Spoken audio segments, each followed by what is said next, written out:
क्या तुम्हें पता है कि थार डेजर्ट में विंड फार्म्स की वजह से दुनिया में सबसे ज्यादा बर्ड मोर्टेलिटी हो रही है। अरे it's a massive crisis. Exactly या फिर असम में ग्रीन बैम्बू से डायरेक्ट कार फ्यूल मतलब एथेनॉल बन रहा है। Welcome to this deep dive दोस्त। हम्म। आज हम एक बहुत ही डिटेल्ड लेक्चर अनपैक कर रहे हैं। Right, it's an amazing learning map today. हम फ्यूचर फ्यूल्स कवर करेंगे लाइक एथेनॉल, आइसोब्यूटेनॉल और बायोहाइड्रोजन। उम, फिर हम सोलर और विंड डेवलपमेंट्स देखेंगे, next gen nuclear tech like SMRs, land reforms, textiles और फाइनली स्टाइलिंग के नए satellite internet rules. We are connecting all the dots, समझे? Absolutely. So let's open our first toss here. Topic Okay. name, engine health and bamboo-based ethanol. Broad micro theme, biofuels and engine dynamics. Basically, old car engines और next generation fuels का tricky clash है ये. Right. For example, PM ने recently Assam के गोलाघाट में India का first green bamboo based ethanol plant inaugurate किया। नुमालिका refinery में 7,230 करोड़ का पॉलीप्रोपाइलिन प्लांट है। That's fascinating. So let's do a quick cross-question round for UPSC memory hacks. Octane rating का क्या होता है? Octane rating highly increases. And energy density? Energy density completely comes down. Around 3 to 6% mileage drop होता है। Engine knock पर क्या impact है? Engine knock drastically reduce होता है। Old engines के लिए safe limit क्या है? E10 blend is the maximum safe threshold. इस limit के ऊपर क्या problem है? Highly corrosive हो जाता है old engine parts के लिए। Perfect. Those practicing, octane rating goes up, but energy density comes down. In short, bamboo ethanol amazing है, but engine compatibility is the ultimate bottleneck. Let's move to the next section. Think it. Topic name, ethanol cooperatives. Broad micro theme, cooperative fuel production. मतलब sugar cooperatives अब सिर्फ sugar नहीं, biofuel बनाएंगे. बिल्कुल। पद्माश्री विठलराव विखे पाटिल ने world की first cooperative sugar factory start की थी। Now Amit Shah is pushing them to make multi feed ethanol during the non crushing season. Rapid fire time. World की फर्स्ट कोऑपरेटिव शुगर फैक्ट्री किसने स्टार्ट की? Padmashri Vithalrao Vikhe Patil. Non crushing season में raw materials क्या use होंगे? Vegetable waste, corn and rice. इस shift को finance कौन करेगा? एनसीडीसी करेगा, meaning national cooperative development corporation. Procurement में प्रायोरिटी किसको मिलेगी? Cooperatives will get priority over private companies, ultimate economic target क्या है? boosting overall farmer prosperity. Spot on. Those practicing NDCC finances cooperatives for multi-feed ethanol. In short, cooperatives are transforming into massive biofuel powerhouses. Next fuel on the list. Topic name. Isobutanol plus diesel. Broad micro theme, advanced blending.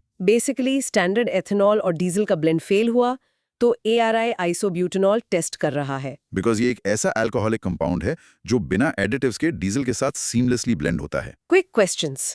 Testing lead कौन कर रहा है? ARI, Automotive Research Association of India. Diesel के साथ better blend क्यों होता है? Because it requires absolutely zero additives. Safe handling का रीजन क्या है? It has a significantly higher flash point. Volatility पर इसका क्या असर है? Higher flash point means it is far less volatile. ISMA के अकॉर्डिंग एथेनॉल सप्लाई कैपेसिटी क्या है?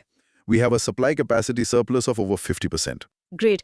Those practicing isobutanol has a higher flash point and blends without additives. In short, isobutanol diesel blending puzzle को perfectly solve कर रहा है। Let's step into advanced chemistry. Topic name. Butanol and ABA biofuels. Broad micro theme, superior fermentation biofuels. AB mixture standard ethanol से vastly superior fuel है. Right. ये solventogenic Clostridia bacteria से cellulosic waste use करके बनता है। Test time. ABE actually stand किस लिए करता है? Acetone, butanol, ethanol. Fermentation process कौन सा बैक्टीरिया करता है? Solventogenic Clostridia. Specific high yield strain कौन सा है? Clostridium begerinki BA101. Basic ethanol के कंपैरिजन में ABE कैसा है? It is much better and higher energy fuel. Production method क्या है? Advanced bacterial fermentation. Awesome. Those practicing Clostridium begerinki ferments ABE biofuels. In short, bacteria are brewing a completely superior upgrade to standard ethanol. याद रखना. Now for a cellular powerhouse. Topic name biohydrogen. Broad micro theme. High efficiency cellular energy. Fuel cells around 50% electrical efficiency देते हैं. Biohydrogen एक ultra clean alternative है. ये glucose के हेट्रोफोटोट्रोफिक acid fermentation से बनता है. टॉक्सिक वेस्ट वाटर से सीधा hydrogen gas. Let's do the micro details. Baseline fuel cell efficiency क्या है? Around 50%. Key enzyme driving this process. Hydrogenase enzyme. Chemical yield per mole of glucose. Exactly 4 moles of H2. Wastewater treatment के लिए best bacteria. Usually Clostridium and Bacillus strains. Pulp paper waste से 92% yield देने वाला rockstar organism. Caldicellulosiruptor saccharolyticos. Perfect. दोस्त, practice saying hydrogenase converts glucose into biohydrogen. In short, industrial waste is becoming high efficiency hydrogen fuel. Wait right there. दोस्त अगर ये UPSC hacks और detail lecture पसंद आ रहा है तो जल्दी से सब्सक्राइब कर लो, लाइक दबा दो और नोटिफिकेशंस ऑन कर दो। Absolutely. Your support keeps this deep dive going. Let's get back to it. Topic photosynthetic biohydrogen. Broad micro theme. Carbon neutral energy generation. ये कंप्लीटली कार्बन न्यूट्रल प्रोसेस है। Cyanobacteria सिर्फ chlorophyll, water, CO2 और light use करते हैं। Smart micro factories है ना, special segregation use करते हैं ये। राइट। ऑक्सीजन वेजिटेटिव सेल्स में और हाइड्रोजन हेटेरोसिस्ट्स में। क्विक चेक, 4 वाइटल इनपुट्स क्या हैं? Chlorophyll, water, CO2 and light. Hydrogen production specifically किस सेल में होता है? हेटेरोसिस्ट में। टेम्पोरल सेग्रीगेशन कैसे वर्क करता है? Photosynthesis during the day and hydrogen evolution at night. इनका यूनिक केमिकल सुपर पावर क्या है? They can perform a water gas shift reaction at room temperature. Carbon footprint कितना है? Absolutely zero. कूल ना? दोस्त practice saying cyanobacteria use special segregation in heterocysts. In short, nature has built the perfect carbon neutral hydrogen factories. Next alternative देखते हैं। Topic name biodiesel. Broad micro theme trans-esterification dynamics. Plant और animal fats को process करके बनता है, process का नाम है ट्रांसएस्टेरिफिकेशन। Traditionally, methanol और KOH catalyst यूज होता था। Good news is 55% CO2 cut होता है। Bad news is other pollutants बढ़ जाते हैं। Let's unpack the chemistry. Core process name. Trans-esterification.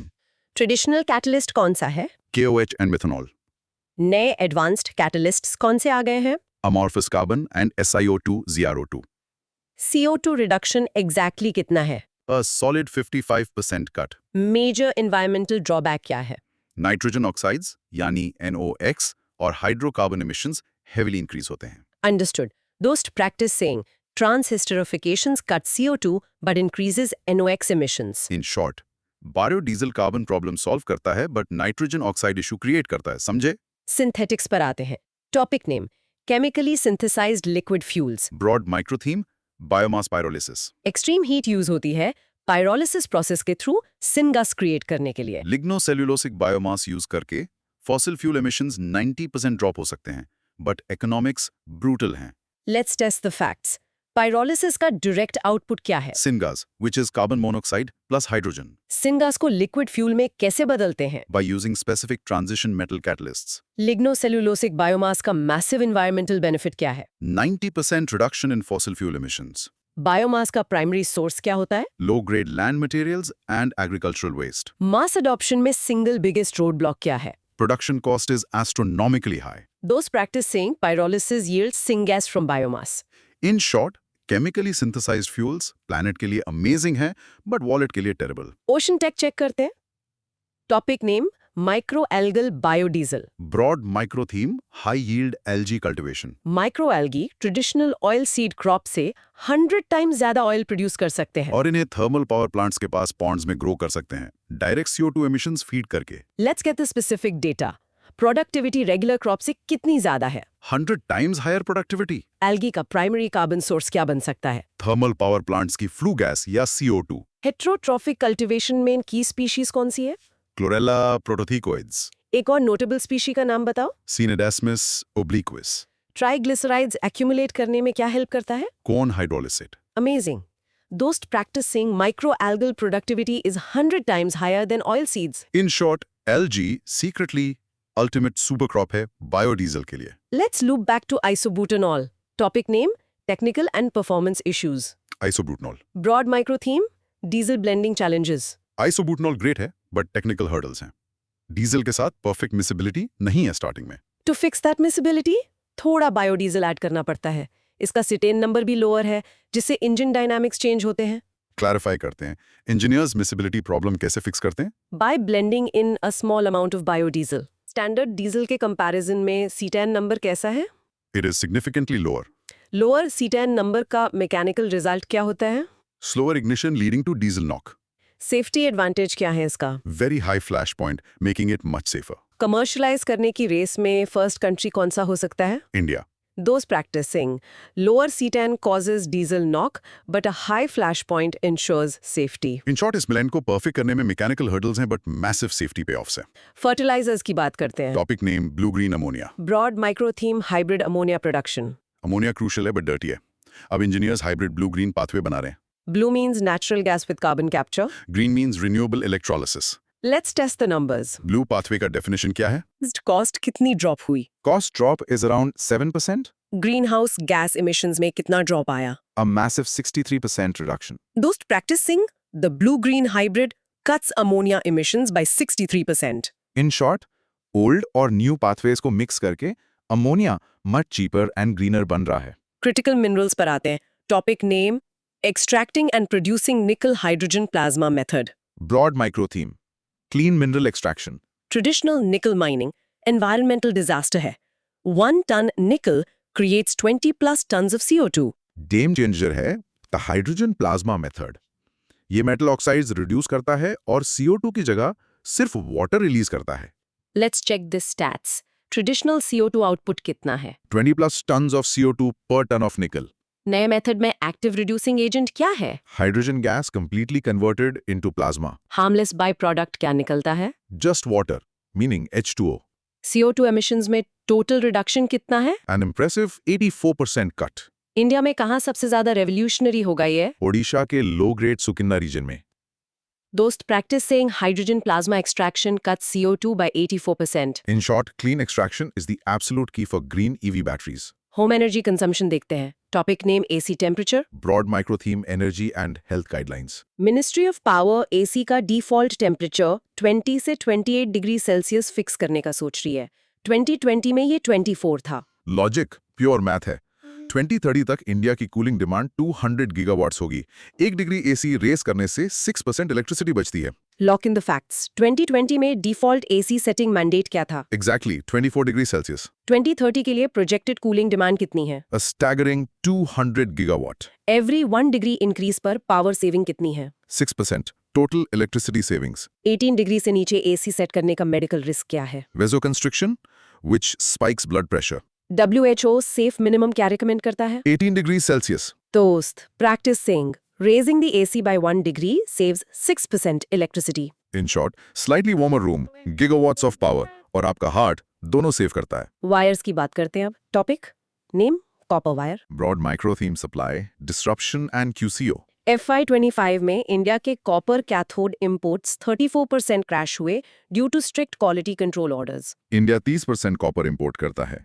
Cathode imports गिरे तो companies finished copper wire import करने लगी, mainly from UAE, up 17%. Let's untangle this. Copper cathode imports कितना गिरे? Down by exactly 34%. इस मैसिव ड्रॉप के पीछे एग्जैक्ट रेगुलेशन कौन सी थी? The QCO enforcing mandatory BIS certification. Loop hole की वजह से कौन सा इंपोर्ट सर्ज हुआ? Copper wire imports surged by 17% from UAE. Local production में किस कंपनी ने डोमिनेट किया? Hindalco capturing a massive 70% share. India last self sufficient कब था कॉपर में? 2018 में before Vedanta Tuticorin plant was shut down. दोस्त practising the QCO dropped cathode imports but spiked wire imports. In short, strict quality rules completely reshaped global supply chains overnight. Digital power grid की बारी. Topic name energy stack. India energy stack IES. Broad micro theme, digital public infrastructure. IES basically UPI है but power sector के लिए. 10 states consume 70% of India's electricity. 2024-25 तक 475 gigawatt capacity होगी. IES prosumers को peak prices पर surplus solar power sell करने देगा. Test the grid data. Power consumption कितना कॉन्सेंट्रेटेड है? Just 10 states account for 70% usage. 2024-25 के लिए प्रोजेक्टेड पावर कैपेसिटी क्या है? Exactly, 475 gigawatt.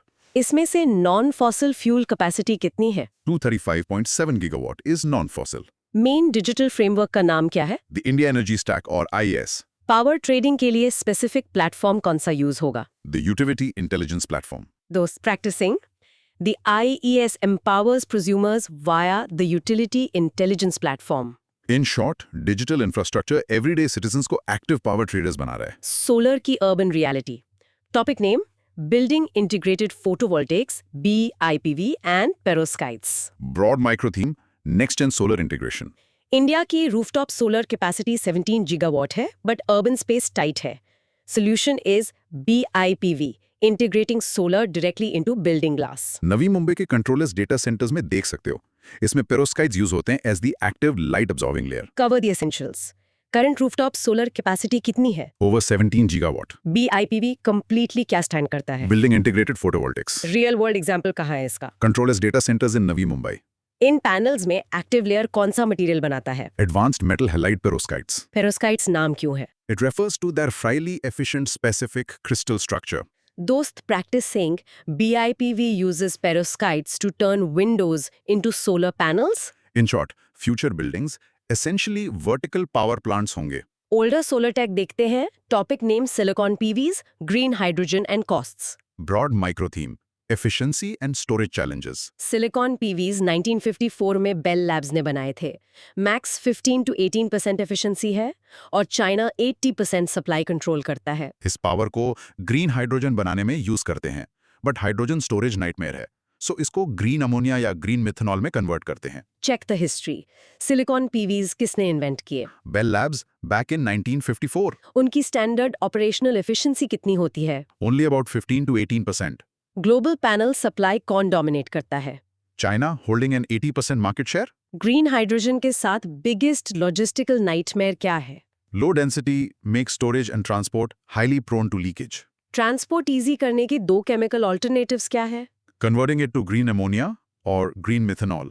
दोस्त practice saying green hydrogen is converted to green ammonia for transport. In short, renewable power generate करना easy है, पर store करना massive scientific hurdle है। वाइल्ड फ्यूचर कॉन्सेप्ट्स आते हैं time. Topic name CO2 recycling and future technologies. Broad micro theme, artificial photosynthesis. Scientist artificial photosynthesis या APS पर work कर रहे हैं। डायरेक्ट सनलाइट, वाटर और CO2 से लिक्विड फ्यूल बनाना। यूरोप में RFNBGO चल रहा है, meaning renewable fuels of non-biological origin. Clarify the acronyms. APS किस नेचुरल प्रोसेस को मिमिक करता है? Natural photosynthesis process. APS fuel बनाने के लिए क्या एग्जैक्ट इनपुट्स यूज करता है? Water, sunlight and atmospheric CO2 or N2. RFNBO का फुल फॉर्म क्या है? Renewable fuels of non-biological origin. RFNBO development में कौन सा रीजन लीड कर रहा है? Europe is currently leading. क्या ये फ्यूल्स प्लांट मैटर से बनते हैं? No, they are strictly of non-biological origin. दोस्त practicing A2EPS turns sunlight and CO2 into liquid fuel. In short, we are literally recreating nature's greatest tricks inside the lab. वापस reality पर आते हैं। Topic name Revamped Distribution Sector Scheme RDSS. Broad micro theme, modernizing power distribution. RDSS massive government push है for smart metering to completely reduce transmission and distribution losses. Power theft रोकना है। REC यानी rural electrification corporation nodal agency है और Rajasthan rapid progress दिखा रहा है इसमें। Test the policy.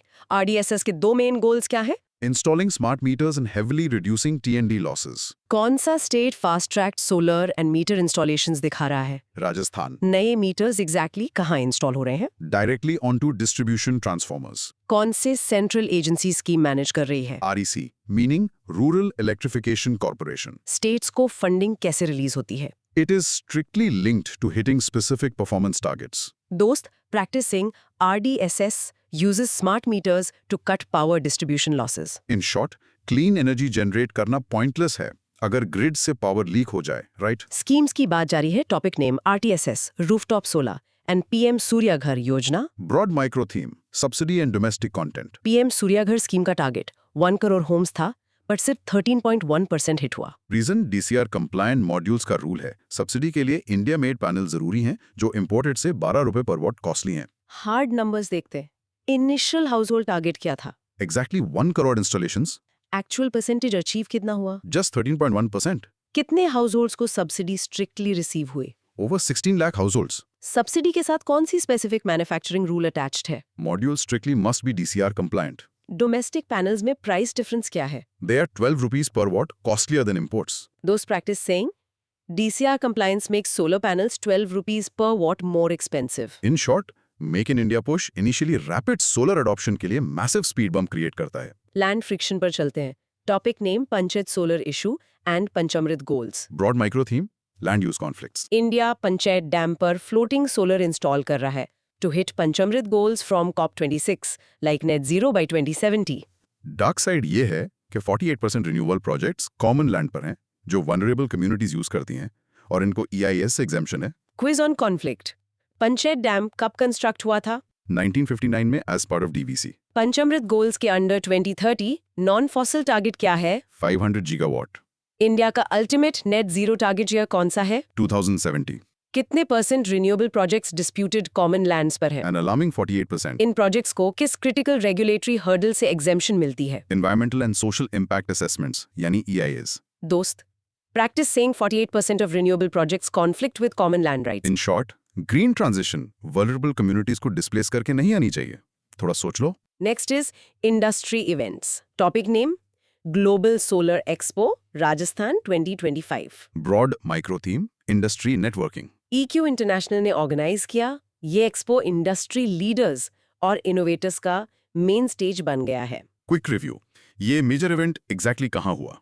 Rajasthan in 2025. Primary organiser कौन था? EQ International. एग्जिबिट्स का मेन फोकस क्या था? Showcasing strictly cutting-edge solar technologies. Target audience कौन थी? Industry leaders, innovators, and policymakers. क्या ये सिर्फ डोमेस्टिक इवेंट था? No, it was a massive global solar expo. Dost, practice saying EQ International hosted the Global Solar Expo in Rajasthan. In short Rajasthan rapidly solar networking का silicon valley बन रहा है। Financial engine पर आते हैं। Topic name Solar Rise and Green Bonds. Broad micro theme financial instruments for climate. 2024 में India 24.5 gigawatt solar add करके globally third rank पर है।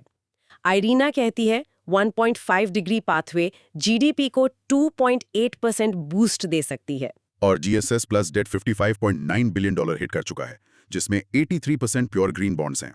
सेबी सोशल बॉन्ड्स रेगुलेट कर रहा है। फाइनेंशियल्स टेस्ट करते हैं 16 एडिशंस में इंडिया का global rank. Third globally behind China and US। IRENA का प्रोजेक्टेड GDP ग्रोथ बम्प कितना है? Average annual growth of 2.8%। GSS plus debt का टोटल वॉल्यूम कितना रीच हो गया है? Exactly $55.9 billion. इस डेट में प्योर ग्रीन बॉन्ड्स का परसेंटेज क्या है? An overwhelming 83%। नए सोशल बॉन्ड्स को कौन सी बॉडी रेगुलेट करती है? SEBI. Those practicing green bonds drive 83% of the massive GSS plus debt. In short saving the planet massive highly profitable financial engine बन गया है। Storage is critical. Topic name Battery Energy Storage Systems, BESS. Broad micro theme grid stability. BESS grid stability के लिए essential है। Battery cost last 15 years में 90% crash हो चुकी हैं। इंडिया का टारगेट 2032 तक 47 गीगावाट्स BESS लगाना है। दिल्ली में BSES और इंटीग्रेट का मेजर पायलट प्रोजेक्ट चल रहा है। डेटा चेक 15 इयर्स में बैटरी कॉस्ट कितनी ड्रॉप हुई? A massive 90% drop. BESS का प्राइमरी फंक्शन क्या है? Ensuring grid stability and managing peak loads. 2032 के लिए नेशनल इंस्टॉलेशन टारगेट क्या है? Exactly 47 gigawatt capacity. Delhi pilot project में कौन सी एंटिटीज इन्वॉल्व है? BSES राजधानी, IndiGrid and GEAP. Main grid के अलावा ये बैटरीज और क्या इनेबल करती हैं? Remote microgrids supply reliable clean energy. Those practice saying the 47 gigawatt BESS target by 2032 will balance the grid. In short massive batteries true backbone है एक renewable future का। Water power time. Topic name Decade of Hydropower, Arunachal Pradesh. Broad micro theme strategic border infrastructure. Arunachal Pradesh ने 2025 to 2035 को Decade of Hydropower declare किया है with 58,000 MW target. Geopolitically Siang upper multipurpose project या SUMP crown जूअल है। China के तिब्बत में 60,000 MW dam का direct counter है ये। Lock in the geopolitics. किस स्टेट ने Decade of Hydropower डिक्लेयर किया? Arunachal Pradesh. Total target capacity कितनी है इनकी? 58,000 MW। स्टेट को पर प्रोजेक्ट डायरेक्ट इकोनॉमिक बेनिफिट क्या मिलता है? 12% free power and 1% development fund. SUMP का फुल फॉर्म क्या है? सियांग अपर मल्टीपर्पज प्रोजेक्ट। ये SUMP किस स्पेसिफिक जियोपॉलिटिकल थ्रेट को काउंटर करता है? China's massive 60,000 MW dam on the Yarlung Tsangpo in Tibet. Those practice saying the Siang Upper project strategically counters China's dam. In short, Himalayas में hydro power literally national border security का matter है। The ultimate dense energy. Topic Nuclear Solutions Rockefeller Foundation Report.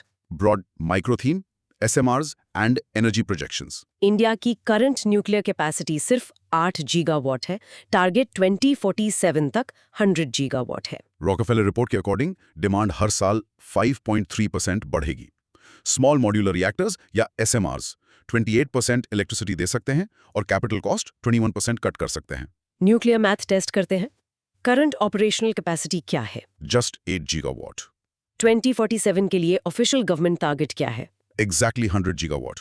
Report के according projected annual power demand growth कितनी है? 5.3%।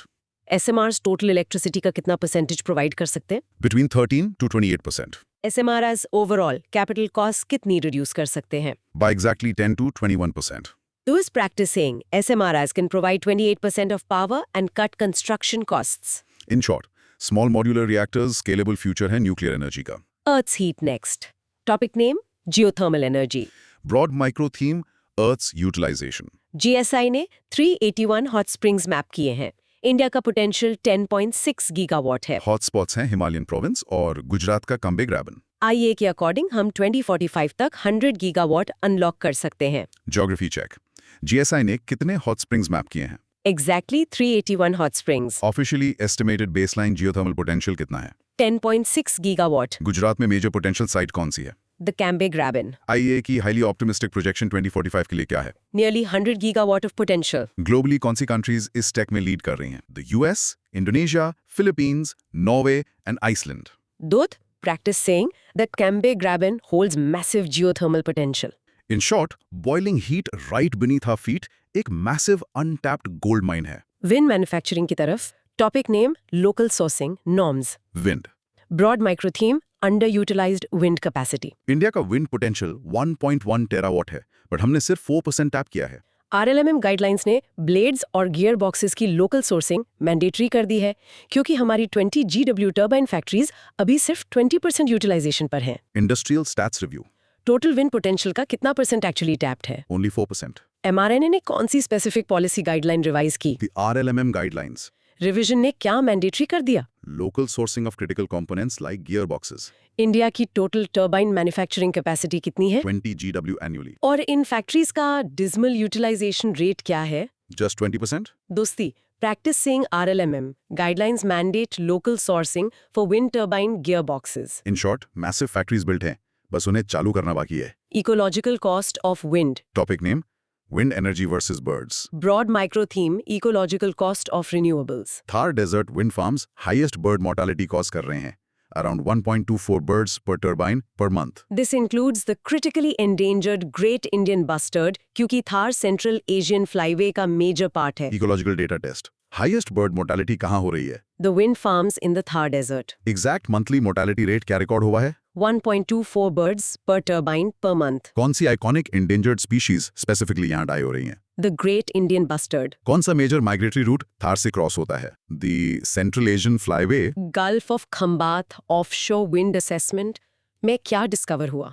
Presence of 5 marine mammals and 1 reptile. दोस्त, practice saying the Central Asian flyway intersects dangerously with Thar wind farms. In short, giant spinning blades migrating ecology के लिए absolute nightmare है। Growth continues though. Topic name: New wind energy capacity and ALMM. Broad micro theme: Aatmanirbhar wind mission. India 6 GBW new wind capacity add कर रहा है। तमिलनाडु, कर्नाटका और Andhra Pradesh half capacity hold करते हैं। Government ने GST 12% से 5% कट किया और ऑफशोर प्रोजेक्ट्स के लिए वायबिलिटी गैप फंडिंग दे रही है। पॉलिसी नंबर्स: कौन सी 3 स्टेट्स विंड एनर्जी डोमिनेट करती हैं? Tamil Nadu, Karnataka and Andhra Pradesh. Wind equipment पर क्रिटिकल GST रिडक्शन क्या था? It completely dropped from 12% down to 5%। 2030 के लिए लोकल कंटेंट का टारगेट क्या सेट हुआ है? 85% लोकल कंटेंट। ALM फ्रेमवर्क के अंडर ग्लोबल डिमांड का कितना परसेंट इंडिया कैप्चर करना चाहता है? Exactly 10% of global demand. कौन सी 2 states special viability gap funding receive कर रही हैं। Gujarat and Tamil Nadu. Those practice saying GST dropped to 5% to massively boost wind turbine manufacturing. In short aggressive tax cuts wind sector को supercharge कर रहे हैं। Back to the atomic age, topic name Nuclear Energy Targets, 3-stage program and private players. Broad micro theme Homi Bhabha's vision and privatisation. India 24,000 TWH energy target कर रहा है और होमी भाभा का 3-stage programme follow कर रहा है। Massive news is privatisation. Tema India पहली private company है जो heavy water testing equipment handle कर रही है और बिहार को अपना पहला एटॉमिक प्लांट मिल रहा है। न्यूक्लियर हिस्ट्री टेस्ट 0.9 HDI के लिए कितनी एनर्जी रिक्वायर्ड है? 24,000 TWH। भाभा प्रोग्राम के स्टेज 3 का अल्टीमेट फ्यूल गोल क्या है? The thorium U-233 cycle. Heavy water testing monopoly किस प्राइवेट कंपनी ने ब्रेक की? टेमा इंडिया। हेवी वाटर के लिए एग्जैक्ट प्यूरिटी लेवल क्या रिक्वायर्ड है? 99.9% प्योरिटी। पहला न्यूक्लियर प्लांट किस ईस्टर्न स्टेट को ऑफिशियली मिल रहा है? Bihar. Those practice saying Tema India is the first private player to test heavy water equipment. In short India की heavily guarded nuclear doors private enterprise के लिए खुल रहे हैं। Acres and maps की बारी। Topic: Name land reforms. Broad micro theme digitization and by law changes. 2020 scheme की 50-year interest free loan offer की वजह से 22 स्टेट्स ने बिल्डिंग बायलॉज रीराइट किए। 90% कैडास्ट्रल लैंड मैप्स अब डिजिटलाइज्ड हैं और 30% लैंड पार्सल्स को यूएल पिन मिल गया है, essentially Aadhaar card for land. Reform data verify करते हैं। स्टेट्स को कौन सा फाइनेंशियल कैरेट ऑफर हुआ? एक 50-year इंटरेस्ट फ्री लोन।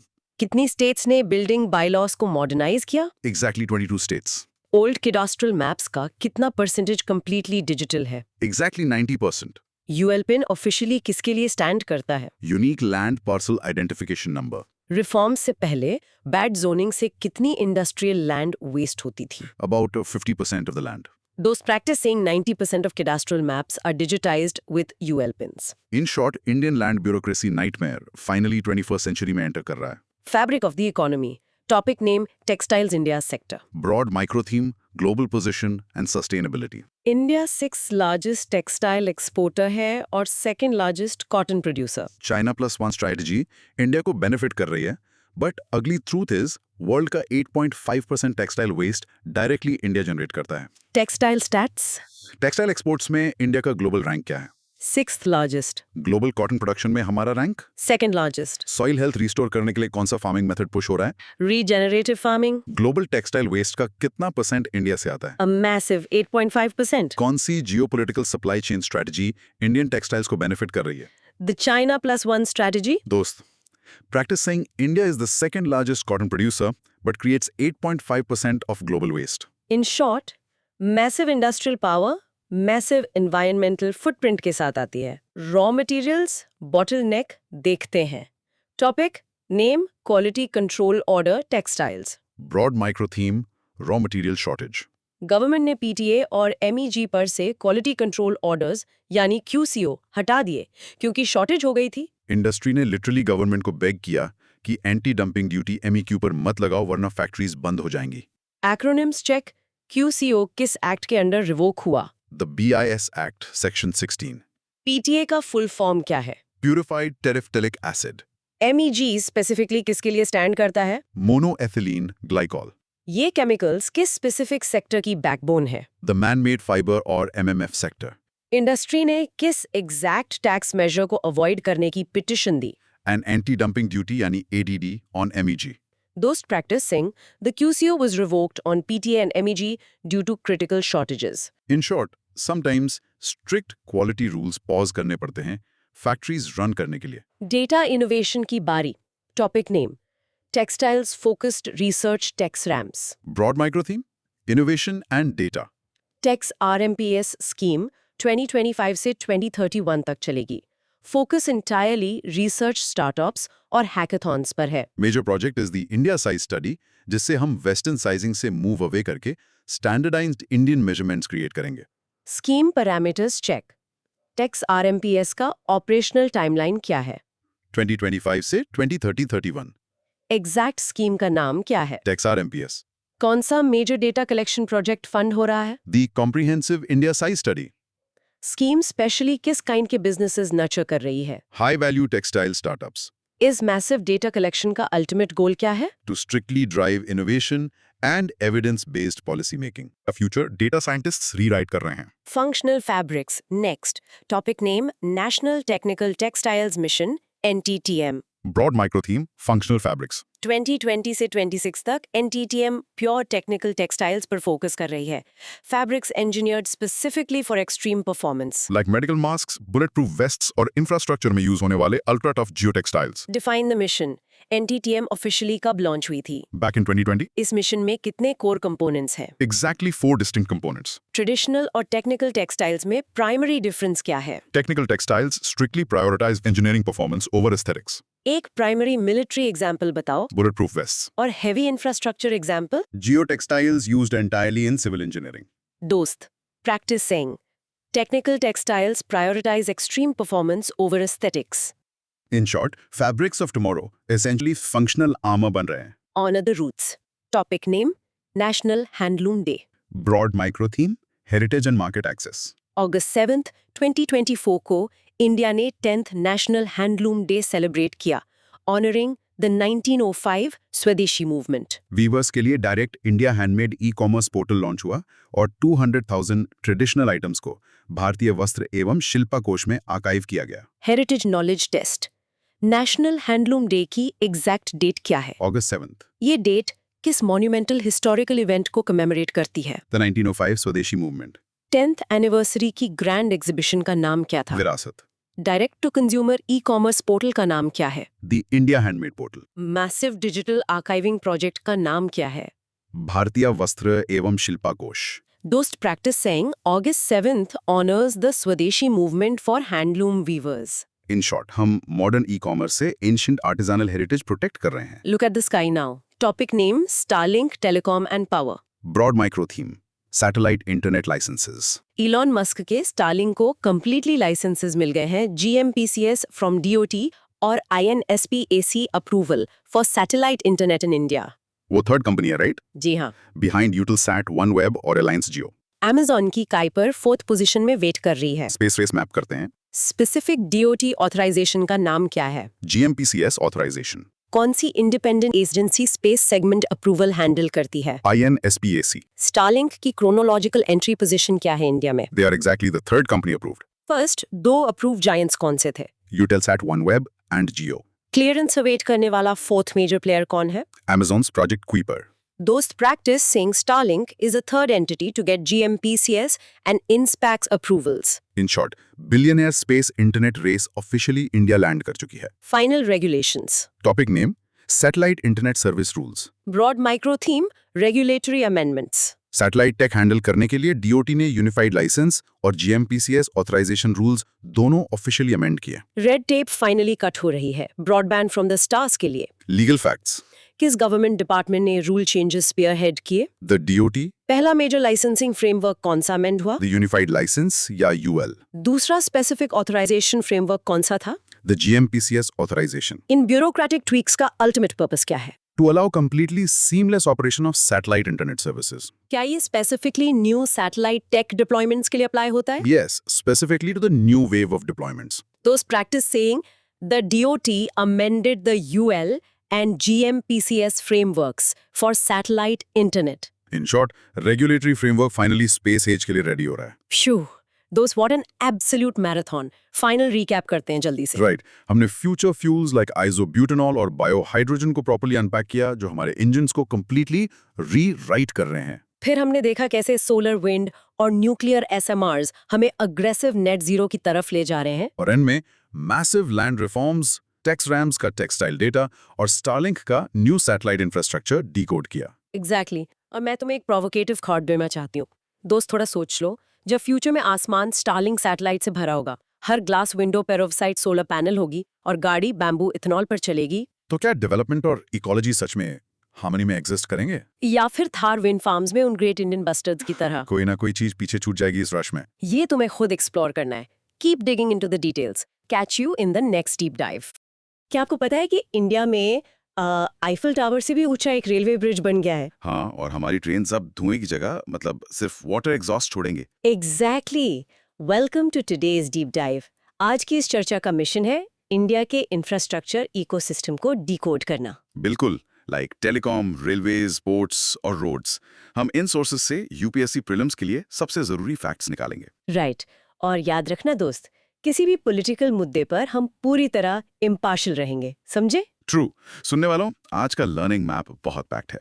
हम लोग geo fencing, telecom policy, Kashmir rail link, hydrogen trains भी। या हाइड्रोजन ट्रेन्स, कवच, विजनजम पोर्ट से लेकर रोड सेफ्टी तक 30 से ज्यादा टॉपिक्स एक एक करके कवर करेंगे। So grab your coffee दोस्त और let's jump right in. Awesome. So topic 1 is geofencing and satellite communication. The broad micro theme here is telecommunications and security. Basically short definition ये है कि we use location based technology और remote satellite comms. Right, like during COVID-19 for quarantine compliance monitoring. Exactly. Let's get into the content discussion. First, India में use होने वाले terminals को 5 साल के अंदर डोमेस्टिकली मैन्युफैक्चर होना होगा। Background ये है कि they want to prevent cross-border signal spillover. Makes sense. The core logic relies on GMPCS. Global Mobile Personal Communications by Satellite, it gives network control in remote areas. और geo fencing एक virtual boundary बनाता है। हाँ, जो device के अंदर या बाहर जाने पर अलर्ट करता है। रियल वर्ल्ड इम्पैक्ट की बात करें तो this is super important for border surveillance and security. बिल्कुल। In conclusion, it's a brilliant mix of national security and tech localization. Let's do a quick cross-questioning for the listeners. Terminals की domestic manufacturing की deadline क्या है? 5 years. GMPCS का main काम क्या है? Network control in remote areas. Geofencing कैसे काम करता है? It creates a virtual boundary to send alerts. Cross border spillover का क्या रिस्क है? Unregulated signal use outside our borders. और यूपीएससी प्रीलिम्स में जियो फेंसिंग के एप्लीकेशंस कैसे पूछे जा सकते हैं? Mostly around border surveillance and internal security. Perfect. Now pause and practice saying geofencing creates virtual boundaries. In short, geofencing and GMPCS secure our digital borders. Next up, topic 2, telecom policy draft. Broad micro theme is the future of Indian telecom. The short definition is basically India को एक telecom product nation बनाने का vision. Like घर घर तक 5G और public Wi-Fi का पहुंचना. On footprint by up to 30%. Wow, 30%. Core logic and targets क्या है? 2030 तक 90% आबादी को 5G देना और 100% को 4G. Fiber connected towers को 46% से 80% करना है. हाँ, और 1 million Wi-Fi hotspot setup करना. Plus 150% domestic manufacturing growth by 2030. Also, they are pushing a circular economy by recycling equipment. Impact for UPSC. Cybersecurity through AI and massive sustainability. Conclusion is सिर्फ connectivity नहीं बल्कि green connectivity. Okay, quiz time. 5G coverage का 2030 का target क्या है? 90% population, telecom carbon footprint कितना कम करना है? 30%, फाइबर कनेक्टेड टावर्स का नया टारगेट। 80%. सर्कुलर इकोनॉमी का टेलीकॉम में क्या मतलब है? Recycling old telecom equipment. AI का क्या रोल होगा? Managing cyber security efficiently. Great. दोस्त, practice saying 90% population coverage with 5G by 2030. In short, the new policy equals green, fast and local telecom tech. Moving to topic 3, regulatory assets. Broad micro theme here is power sector financials. Definition is simple. Discoms का वो घाटा या revenue gap जिसे future में consumer से वसूला जाता है. एग्जाम्पल, इलेक्ट्रिसिटी बिल अचानक बढ़ जाना क्योंकि पुरानी सब्सिडीज देरी से मिली। या सुप्रीम कोर्ट का निर्देश है कि 4 साल में इन रेगुलेटरी एसेट्स को क्लियर करो और ARR के 3% पर कैप करो. Background is non-cost reflective tariffs and sudden fuel price hikes. The core logic is when average cost of supply or ACS is greater than average revenue realized ARR. Right? और ये gap consumers पर interest के साथ डाला जाता है। Impact is terrible. Discoms debt में डूबते हैं और ग्रिड मॉडर्नाइजेशन रुक जाता है. Conclusion: A transparent recovery roadmap is very necessary. Time for cross questions. SC ने रेगुलेटरी एसेट्स को किस परसेंटेज पर कैप किया? 3% of ARR. ACS और ARR क्या है? Average cost of supply and average revenue realized. Regulatory assets क्यों बनते हैं? Tariffs not reflecting costs and fuel price hikes. Consumers पर इसका क्या असर होता है? High future bills with added interest. Discoms की फाइनेंशियल डिस्ट्रेस से क्या नुकसान है? Grid modernization रुक जाता है। Okay, practice saying regulatory assets represent unrecoverable revenue gap. In short, ACS greater than ARR creates regulatory assets. Awesome. Topic 4 is internet access and PM Vani. Broad micro theme is digital literacy and connectivity. This means Bharat में internet का फैलाव और public wifi. Example, गांव के एक चाय वाले के पास पब्लिक वाईफाई हॉटस्पॉट होना। Intro relates to SDG Target 4.4.1 for basic ICT skills and 4.4.2 for proficiency. Background: the national average is 76.3% households with broadband. Core logic shows a divide. Greater than 90% connectivity in Delhi, Goa, Mizoram, Sikkim. But less than 70% in West Bengal, AP, Odisha. Mobile ownership is above 94% though. Yet online banking सिर्फ 37.8% लोग कर पाते हैं। To fix this, DOT brought PM Vani. Prime Minister's Wi-Fi Access Network Interface, 4.08 lakh hotspots बने हैं. UPSC Impact, 2026 तक PM वानी को भारतनेट से जोड़ना है। Conclusion is, digital divide कम हो रहा है, but skills बढ़ानी होंगी. Let's quiz it. SDG 4.4.1 किससे जुड़ा है? Basic ICT skills. किन स्टेट्स में 90% से ज्यादा कनेक्टिविटी है? Delhi, Goa, Mizoram, Sikkim. PM वानी का फुल फॉर्म क्या है? Prime minister's wifi access network interface. 2026 के लिए PM वानी का क्या टारगेट है? भारत नेट के साथ integration. Rural versus urban internet use में गैप का प्रूफ क्या है? 94% have mobiles but only 37.8% do online banking. Nice. Practice saying PM Mani democratizes internet access. In short, infrastructure is growing, but digital skills need a push. Next, topic 5. Aizol Rail Link. Broad micro theme is Northeast connectivity. Definition is simply connecting Mizoram's capital to the National Railway Network. Real life impact. अब आइजोल के लोग सीधे train से देश के बाकी हिस्सों में जा सकेंगे। Intro, Aizol को Berabi Sairang line से जोड़ा गया है, which is 51.38 kilometers long. Background में बैराबी पहले इकलौता रेल हेड था। Sairang Aizol से just 20 किलोमीटर दूर है. Core logic is that Mizoram is the fourth any state जिसका कैपिटल रेल से जुड़ा है। After Assam, Tripura and Arunachal. इसके 4 सेक्शंस हैं, जैसे Hortoki and Kawnpui. Impact and UPSC focus. इसमें ब्रिज 144 है, जो 105 से 114 मीटर्स लंबा है। मतलब कुतुब मीनार से भी ऊंचा. Conclusion: a huge step for Northeast integration. Questions. Bairabi Sairang line की लंबाई कितनी है? 51.38 किलोमीटर्स। मिजोरम कौन सा एनी स्टेट बना जिसकी कैपिटल रेल से जुड़ी? Fourth state. ब्रिज 144 की खासियत क्या है? It is taller than the Qutub Minar. Sairang Aizawl से कितना दूर है? सिर्फ 20 किलोमीटर। इस लाइन के सेक्शंस में से 2 के नाम बताओ। हॉटोकी और काउम्पुई। Brilliant. Practice saying Mizoram is the 4th any state connected by rail. In short, the Berabi-Sairang line connects Aizol with record-breaking bridges. दोस्त, अगर ये insights काम आ रहे हैं, तो make sure you subscribe, like and join the notes. UPSC prelims के लिए ये facts gold mine है. बिल्कुल। Moving to topic 6, Kashmir Rail Link और USBRL. Broad micro theme is extreme engineering. Short definition: Kashmir के लिए पहली all-weather rail connectivity. So बर्फीले तूफानों के बीच भी ट्रेन बिना रुके कश्मीर पहुंचेगी. Intro: PM inaugurated the Srinagar-Jammu-Delhi link. The USBRL project, 28 years in making, is fully operational. Background was crossing the extreme Himalayan terrain. The core logic features the Chenab Bridge, world's highest railway arch bridge at 359 meters. That's 35 meters taller than the Eiffel Tower. Designed by Professor G. Madhvi Lata from ISC. हाँ, और 8 में से एक पियर fail होने पर भी stable रहेगा। Plus अंजी खट bridge is India's first cable state railway bridge. For UPSC Impact, there are 927 bridges in total. और वंदे भारत एक्सप्रेस श्रीनगर और कटरा के बीच स्टार्ट हो गई है. Conclusion: it's an engineering marvel and geopolitical masterstroke. Let's test it. Chenab bridge की height कितनी है? 359 meters. चेना bridge को किसने डिजाइन किया? Professor G. Madhvi Lata from IISC. India का पहला केबल स्टेट रेलवे ब्रिज कौन सा है? अंजी खट ब्रिज. USBRL में कुल कितने ब्रिजेस हैं? 927 bridges. वंदे भारत किन स्टेशंस के बीच चली? Srinagar and Katra. Spot on. Practice saying Chena Bridge is 359 meters above the riverbed. In short, USBRL brings all-weather connectivity to Kashmir. All right, topic 7, Amrit Bharat Station Scheme. Broad micro theme is railway station redevelopment. Essentially, railway stations को आधुनिक city centers में बदलना. Example: Bikaner के पास Deshnok station का नया modern look. Intro, PM inaugurated 103 redeveloped stations recently. Background: 2022 में launch हुई थी with a target of 1,337 stations. Full logic includes free Wi-Fi, executive lounges, and local culture and heritage designs. Mostly EPC model पर चल रहा है, but 20 major stations like Pune, Delhi, Chennai PPP mode में है. Impact is better passenger amenities and local culture integration. Conclusion is stations acting as modern transport hubs. Time for questions.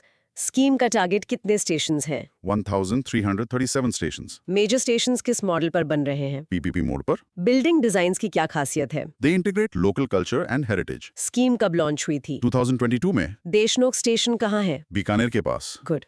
Practice saying stations are transforming into city centers. In short, Amrit Bharat scheme modernizes 1337 railway stations. Next is topic 8, Aabhar online store and OSOP. Broad micro theme is vocal for local in railways. Definition: local artisans के products को railways और online promote करना.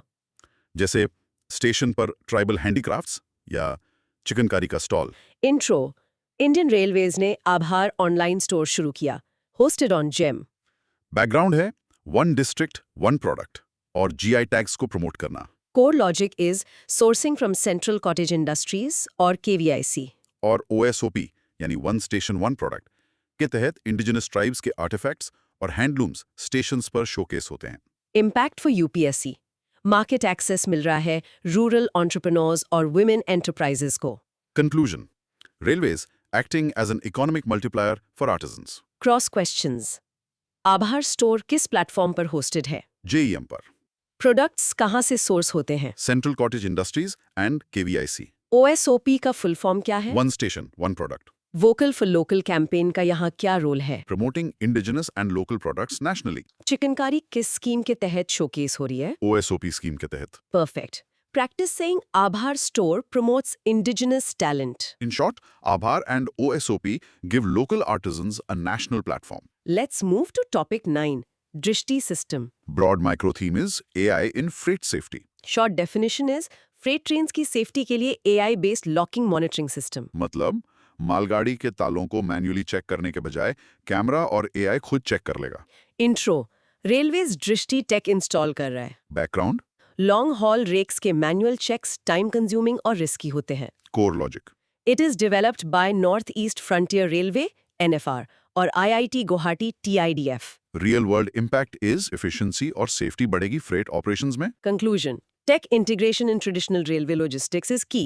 Quick questions. Drishti system क्या है? An AI based locking monitoring system. इसे किसने develop किया? NFR and IIT Guwahati TIDF. इसका मुख्य फायदा क्या है? Time saving and eliminating manual check errors. ये किन ट्रेन्स के लिए है? Long haul freight trains. AI का रोल इसमें क्या है? Automatically monitoring the locks using cameras. Very nice. Practice saying Drishti is an AI-based locking monitoring system. In short, Drishti automates safety checks using AI. Topic 10 is ticket booking, specifically IRCTC. Broad micro theme is e-commerce in railways. Basically, IRCTC का e-ticketing system Bharat का सबसे बड़ा e-commerce platform है. Example, Diwali पर करोड़ों लोगों का एक साथ टिकट बुक करना बिना सिस्टम क्रैश हुए. Intro: IRCT is widely used across India. PSC. It demonstrates India's digital public infrastructure scalability. Conclusion: A massive tech success story. Let's do the questions. IRCTC का मुख्य काम क्या है? E-ticketing for railways. ये e-commerce platform के रूप में कैसे काम करता है? By processing massive daily digital transactions. इसकी पॉपुलैरिटी का क्या कारण है? Ease of access and necessity for train travel. Digital public infra से इसका क्या लिंक है? It proves massive digital systems can scale successfully in India.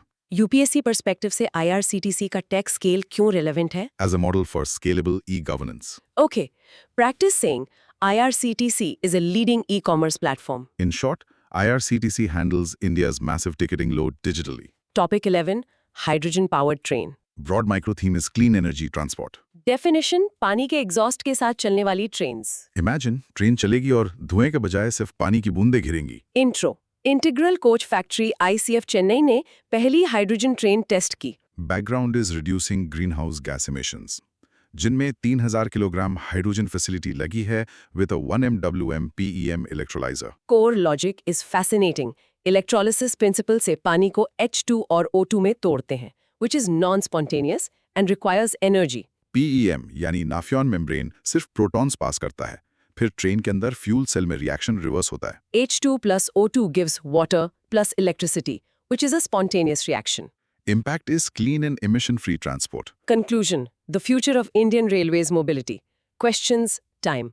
Hydrogen coach कहाँ टेस्ट हुआ? ICF चेन्नई में। हाइड्रोजन फैसिलिटी कहाँ सेटअप हुई है? जिंद ने। इलेक्ट्रोलिसिस स्पॉन्टेनियस है या non spontaneous? Non spontaneous, it needs electricity. Fuel cell reaction में बाय प्रोडक्ट क्या है? वाटर। PEM में कौन सा मेम्ब्रेन इस्तेमाल होता है? Nafion membrane. Great. Practice saying fuel cell reaction is spontaneous and generates electricity. In short, hydrogen trains use fuel cells to convert hydrogen into clean electricity. Let's look at topic 12, removable solar panel. Broad micro theme is net zero railways. Definition. Railway tracks के बीच portable solar panels लगाना. Example, unused खाली जगह का smart इस्तेमाल बिजली बनाने के लिए। Intro. वाराणसी पहला शहर बना जहां ट्रैक्स के बीच पोर्टेबल सोलर पैनल्स लगे. Background, Banaras locomotive works BLW ने इसे कमीशन किया। Core logic. It is an indigenously designed installation. Impact for UPSC. Is brilliant land utilization for renewable energy. Conclusion is taking a step towards the 2030 net zero carbon emission target. Questions.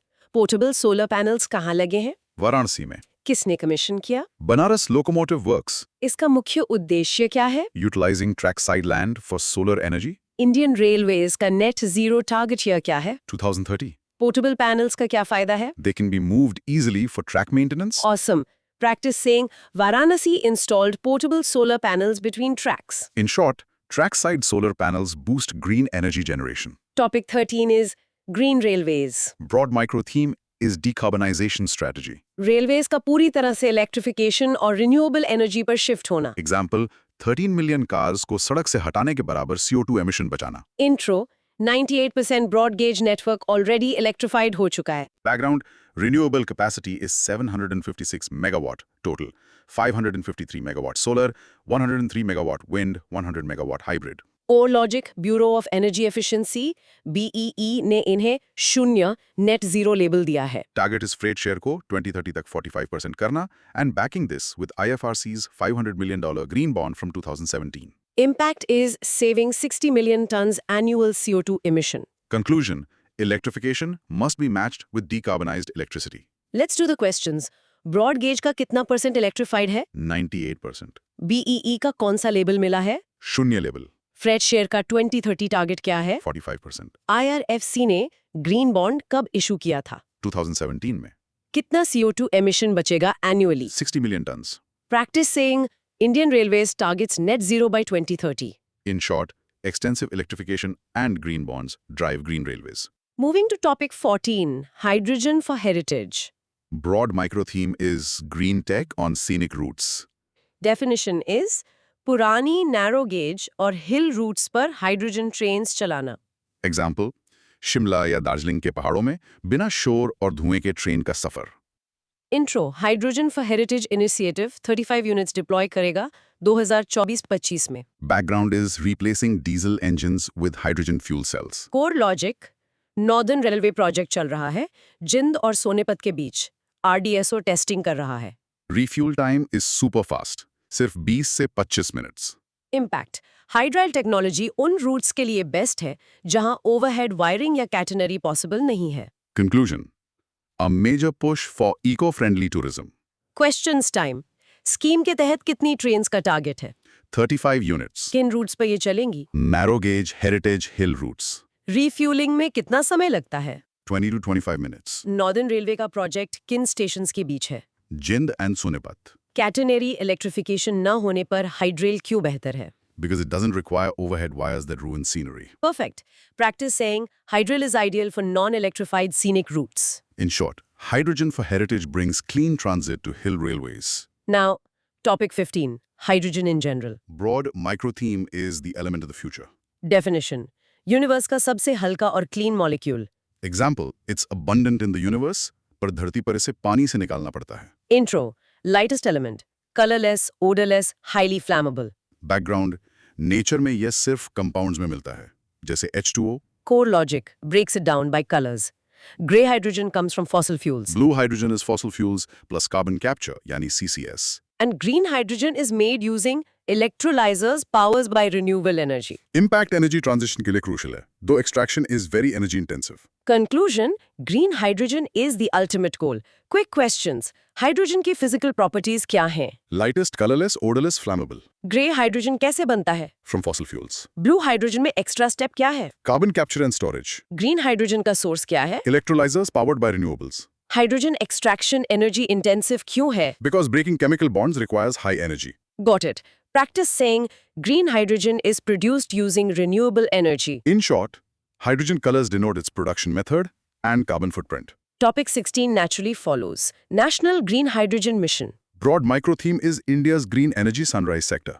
Short definition, 2030 तक green hydrogen का बड़ा उत्पादक बनने का mission. Intro. 2023 में union cabinet ने इसे approve किया. Background, MNRA इसे एक sunrise sector मानता है.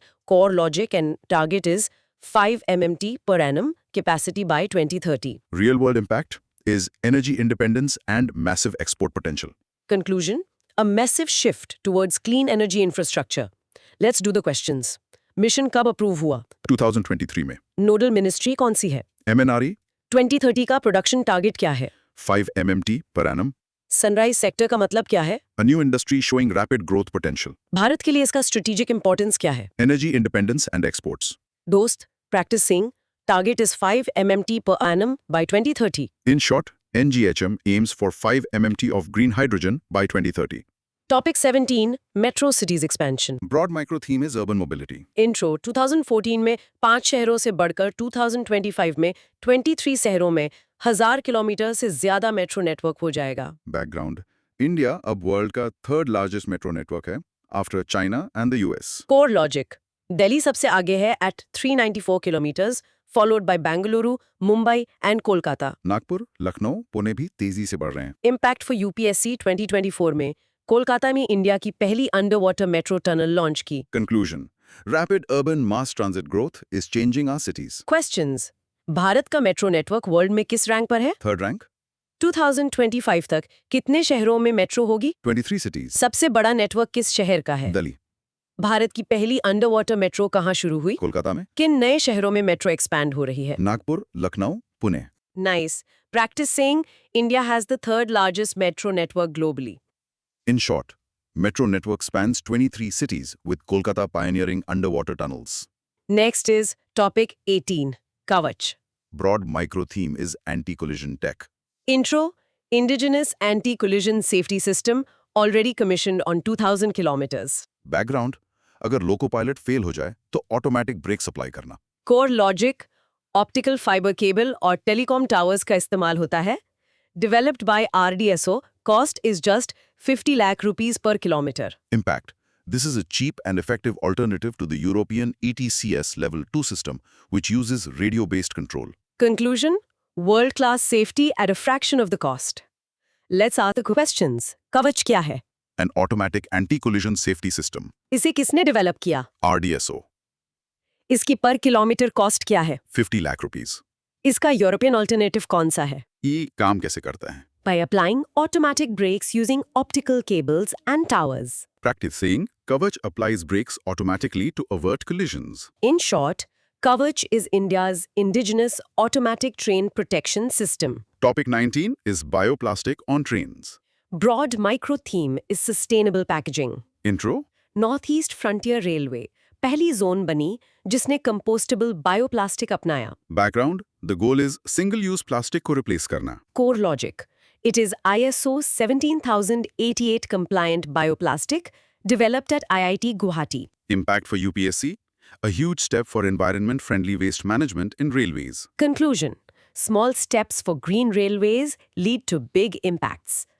Questions time. कौन सी रेलवे जोन ने बायोप्लास्टिक अपनाया? Northeast Frontier Railway, NFR. इसे किसने डेवलप किया? IIT Guwahati. ये किस ISO स्टैंडर्ड को कंप्लाई करता है? ISO 17088. इसका मुख्य फायदा क्या है? Replacing single-use plastics, कंपोस्टेबल का मतलब क्या है? it breaks down naturally without harming the environment. Practice saying NFR shifted to compostable bioplastic. In short, NFR leads with IIT Guwahati's bioplastic packaging.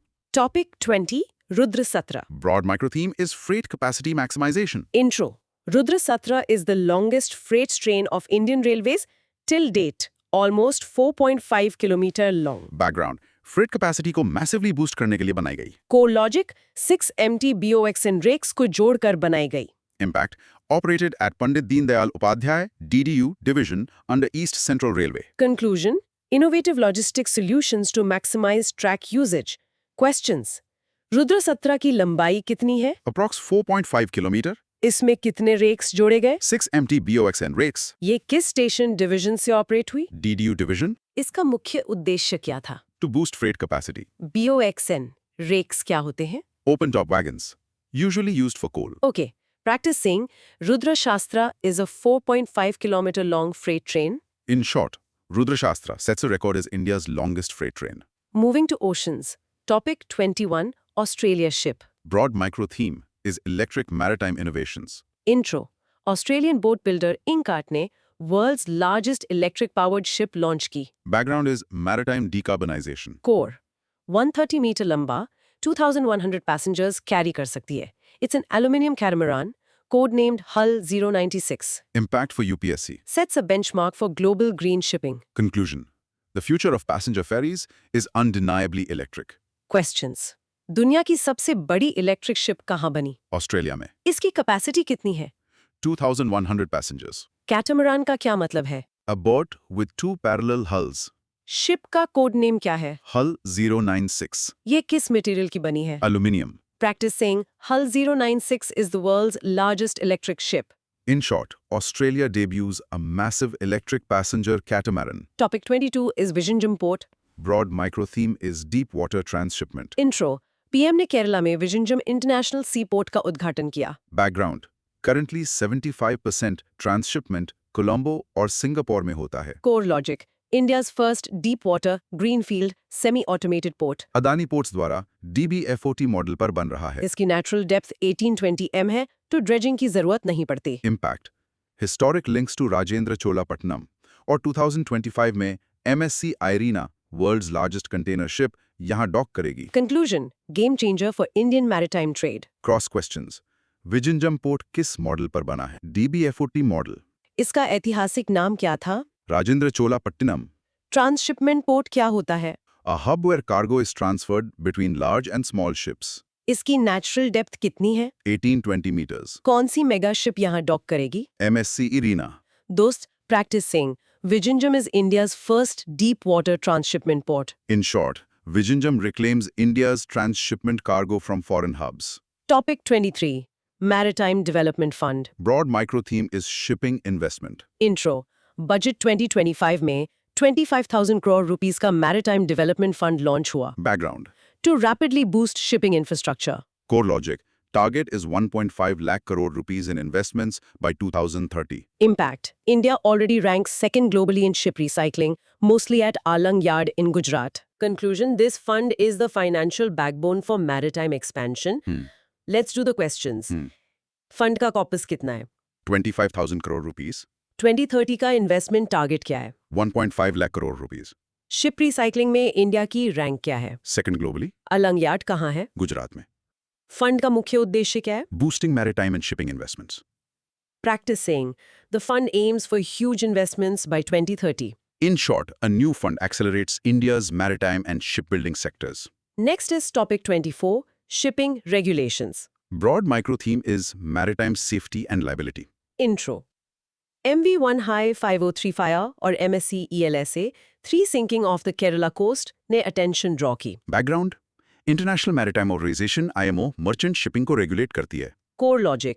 India ने 2004 Ballast Water Convention और 2010 HNS Convention ratify नहीं किया है. Plus, बहुत ships flags of convenience use करते हैं, like Liberia, for easy rules. Nairobi convention salaries operations देखती है और सोलास पोस्ट टाइटैनिक सेफ्टी देखती है. Impact polluter pays principle लागू होता है और cargo damage P&I club cover करता है. Conclusion: strict laws are needed to protect coastal ecology. Questions: IMO का काम क्या है? Regulating global merchant shipping. Flags of convenience क्या है? Registering ships in countries with easier rules. HNS Convention किससे जुड़ा है? Hazardous and noxious substances liability. Nairobi convention का फोकस क्या है?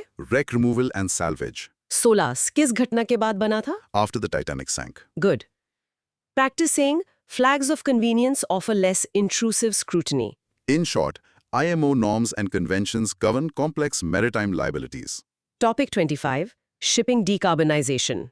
Broad micro theme is green marine fuels. Intro 2040 से 2050 तक ग्लोबल शिपिंग decarbonization का लक्ष्य है. Background, shifting from VLSFO and LNG to e-methanol and ammonia.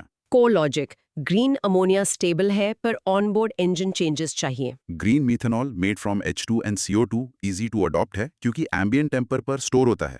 But it's expensive, $1,950 per ton. Impact for UPSC India 1.5 GW electrolyzer capacity बना रहा है to supply this. Conclusion, India can become a green fuel hub. Questions Time Transition fuel कौन सा है currently? LNG and VLSFO, green methanol किन चीजों से बनता है? hydrogen and captured CO2. Ammonia versus methanol में स्टोरेज का क्या फर्क है? Methanol stores easily at ambient temperature. VLSO का फुल फॉर्म क्या है? Very low sulfur fuel oil. India की इलेक्ट्रोलाइजर कैपेसिटी टारगेट क्या है? 1.5 GW. Practice saying green methanol is easier to store than ammonia. In short, green methanol and ammonia are replacing fossil fuels in shipping. Topic 26 is the Indian Carriage of Goods by Sea Act 2024. Broad micro theme is maritime trade laws. Intro Carriage of Goods by Sea Bill 2024 पास हो गया. Background, इसने 1925 के पुराने कानून को repeal किया. Core logic पुराना कानून हेग रूल्स पर था, नया हैग विस्बी रूल्स पर आधारित है. Impact, litigation risk कम होंगे, ट्रांसपेरेंसी बढ़ेगी और बिल ऑफ लेडिंग के नियम क्लियर होंगे. Conclusion Legal modernization for smooth maritime trade. Let's do questions. नया बिल किस पुराने एक्ट को रिप्लेस करता है? 1925 के एक्ट को. नया बिल किन रूल्स पर बेस्ड है? Hague-Visby rules. हैग विस्बी रूल्स क्या है? Updated global maritime liability rules. Bill of lading क्या होता है? A document detailing cargo and carriage contracts. असर होगा. Less litigation and more commercial efficiency. Awesome. Practice saying the 2024 bill adopts Hague-Visby rules. In short, updated maritime laws bring transparency and align with global standards. Topic 27 LPG carrier Sayadri.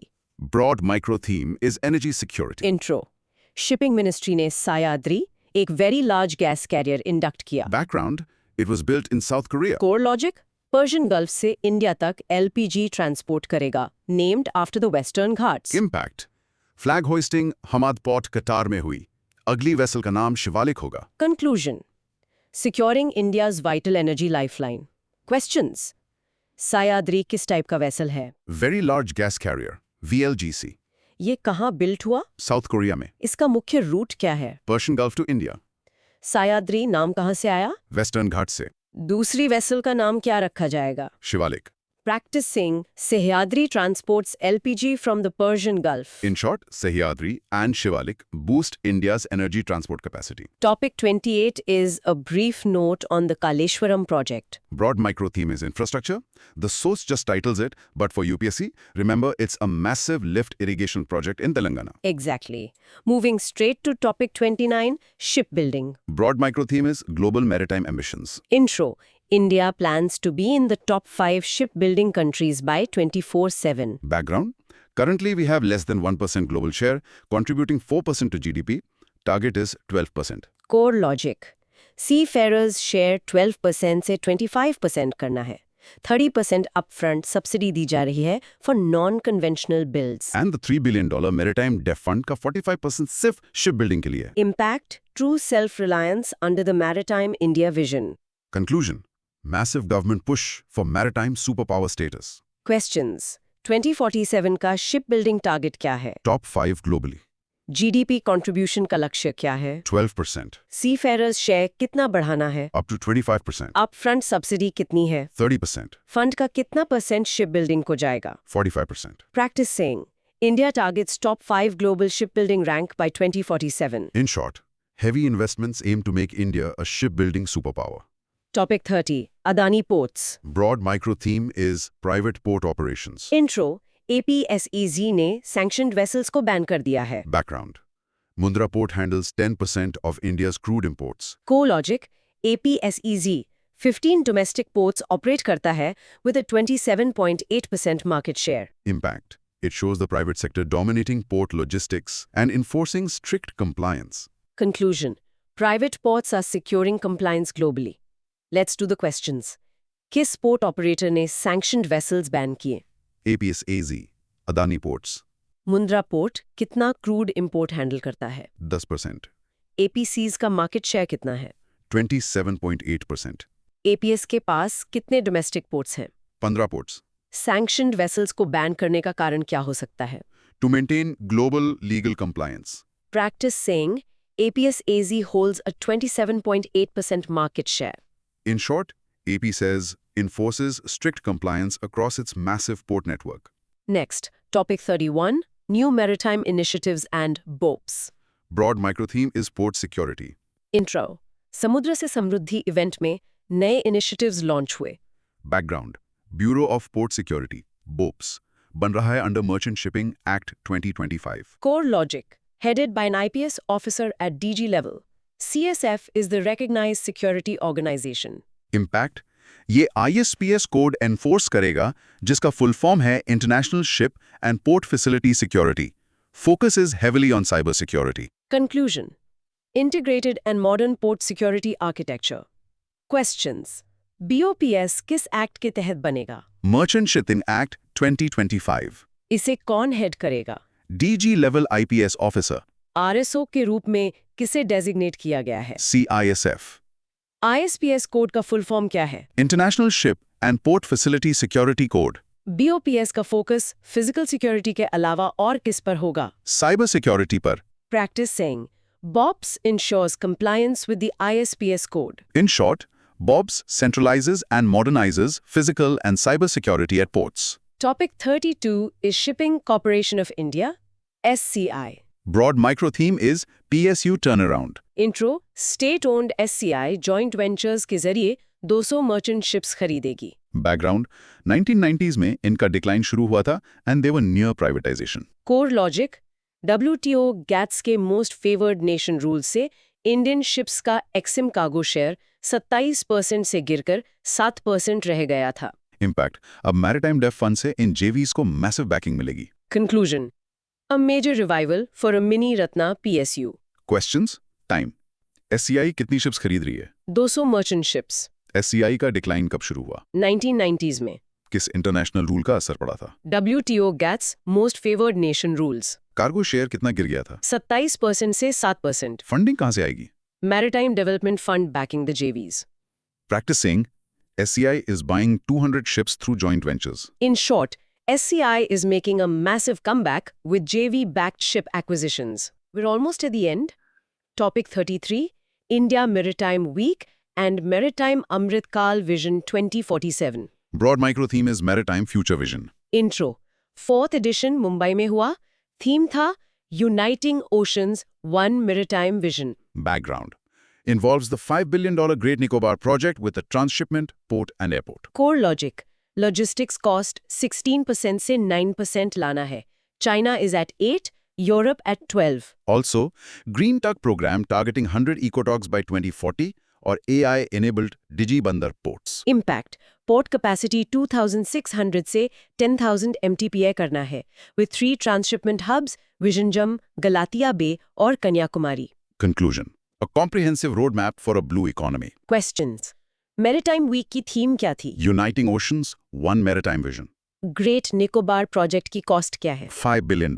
Logistics cost target क्या है? 9%. Green tug programme का target क्या है? 100 ecotug. 100 ecotugs by 2040. 3 major transshipment hubs कौन से बनेंगे? Vizhinjam, Galatia Bay and Kanyakumari. Practice saying the goal is to reduce logistics costs to 9%. In short, Vision 2047 maps out mega transshipment hubs and lowered logistics costs. Topic 34.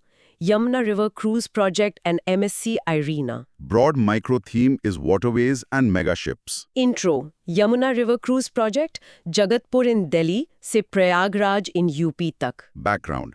इसे National Waterway 110 NW 110 notify किया गया है, जो 1080 kilometre stretch है. Car logic.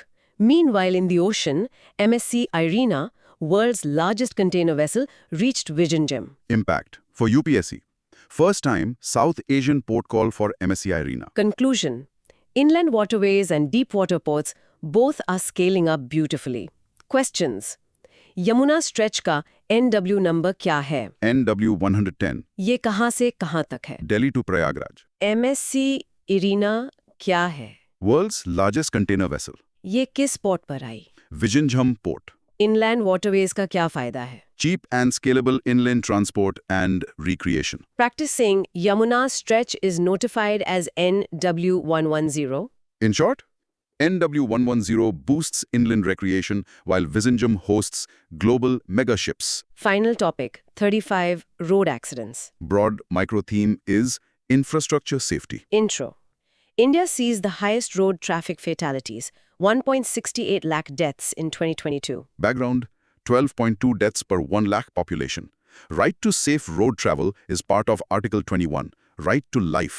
Core logic: safe system approach पर focus है, which acknowledges human vulnerability and error in design. Impact: World Bank says $109 billion investment is needed over a decade to reduce fatalities by 50%. And transport is 25% of global CO2. Trains emit just 19 g of CO2 per passenger kilometer compared to 148 g for cars.